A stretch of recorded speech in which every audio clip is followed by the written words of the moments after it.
بعد واحدة.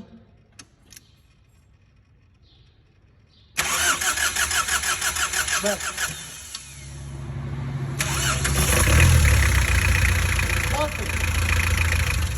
شغل. بسم الله والصلاة والسلام على رسول الله. أصدقائي المتابعين، أتمنى من الله أن تكونوا جميعا بخير وصحة وسلامة.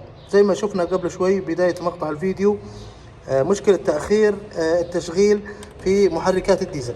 طبعا يا إخوان، احنا شرحنا المرة الماضية فيديو سابق، إذا واجهتنا زي هذه المشكلة أول إشي نتجه له نفك حساس الحرارة أو حساس الكم شفط، في حالة إنه الكمبيوتر يكون هو المتحكم في تشغيل السيارة. لكن في بعض الأنواع اللي بيكون فيها نظام الحقن مش مباشر، يعني طرمبة عادية يا إخواني، نلجأ لحيلة ممكن إنها تساعد في تشغيل السيارة. طبعا هي نجحت الحمد لله بفضل الله، وشفتوا أنتم النتيجة على بالفيديو.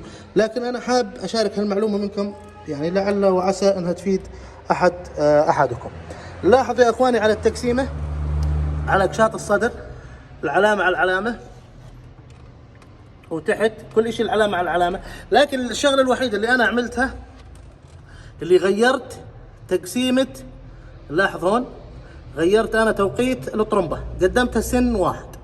طبعا إذا أنت ما بدك تقدم الطرمبة سن واحد، بدك تعمل ادفانس للطرمبة عن طريق انه نرخي براغي الطرمبة ونصير نعمل ادفانس، نميلها لقدام او ريتاير نرجعها لورا. بس بالحالة هاي يا اخواني شايفين المكان ضيق كثير وصعب جدا انه احنا نصير نرخي براغي الطرمبة لا، لكن الافضل زي ما حكيت لكم نعملها تقديم سن واحد، سن واحد يا اخواني للطرمبة فقط. والاكد عليكم انه يكون الكام شفط على العلامة على العلامة، والكرانك تحت يكون العلامة على العلامة حتى يكون الوضع سليم.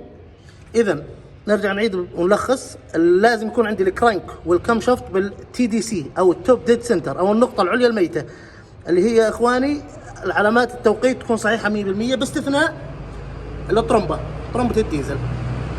لاحظ وين العلامة يا حبايبي. إن شاء الله تكون هاي المعلومة تفيد حدا منكم يا اخواني. طبعا الحل الجذري لمثل هذا المشاكل اللي هو انه نفك راس المحرك يا اخواني، ونتاكد من الصبابات نعملها الرداج، وانه ما يكون في اي صباب ينفس، لانه بالوضع هذا يا اخواني في تهريب كومبريشن، يعني المحرك قاعد يفقد ضغط، فيكون في واحد من الصبابات قاعد ينفس.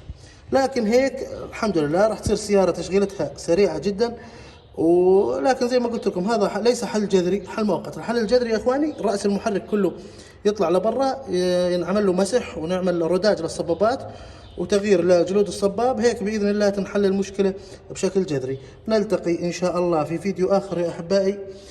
طبعا هذا المحرك اللي بيسأل عنه هذا محرك هونداي ستيركس، طبعا نفسه اللي هو دي 4 بي اتش، نفسه الدي 4 بي بي، ونفسه الفور دي 55 والفور دي 56. محركات هونداي وميتسوبيشي يا اخواني نفس نفس المحرك، لكن تختلف العلامات التجاريه.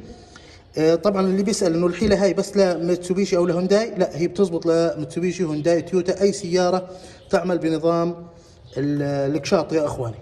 اما اذا كانت سياره تعمل بالجنزير لابد من انه نتفقد جنزير الصدر زي ما حكينا بالفيديو السابق. نلتقي ان شاء الله في فيديوهات اخرى. السلام عليكم.